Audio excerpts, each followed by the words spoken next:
जागतिक अस्थिरतेच्या वातावरणात भारत आर्थिक, सामाजिक आणि राजकीय स्थैर्याचा स्तंभ म्हणून जगासमोर आदर्श ठरत आहे. संसदेतील अभिभाषणात राष्ट्रपतींचे गौरवोद्गार. मध्यम वर्गाची स्वप्न साकार करण्यासाठी सरकार वचनबद्ध असून महिला, शेतकरी, गरीब आणि युवा वर्गाला सरकारचं प्राधान्य असल्याचं राष्ट्रपतींचं प्रतिपादन.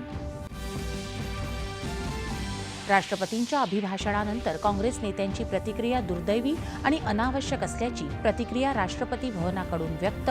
पंतप्रधानांनीही नोंदवला निषेध. केंद्रीय वित्तमंत्री निर्मला सीतारामन 2025-26 साठीचा सर्वसाधारण अर्थसंकल्प उद्या करणार सादर. सलग 8व्यांदा अर्थसंकल्प मांडणाऱ्या त्या पहिल्या वित्तमंत्री. यंदाच्या अर्थसंकल्पात गरीब आणि मध्यम वर्गावर कृपा व्हावी तसंच महिलांना देखील मोठ्या प्रमाणात लाभ मिळावेत, पंतप्रधानांनी व्यक्त केली अपेक्षा.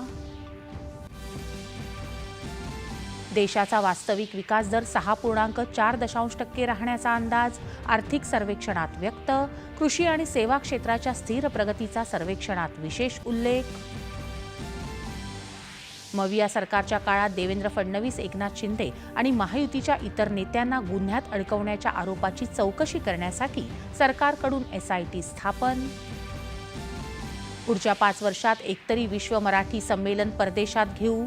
3ऱ्या विश्व मराठी संमेलनाच्या उद्घाटन प्रसंगी मुख्यमंत्र्यांनी व्यक्त केली आशा.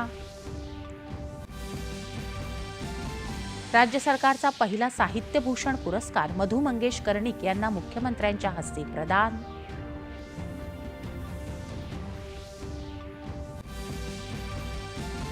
एकोणीस वर्षाखालील महिलांच्या T20 विश्वचषक क्रिकेट स्पर्धेत इंग्लंडला नमवून भारताचा अंतिम फेरीत प्रवेश.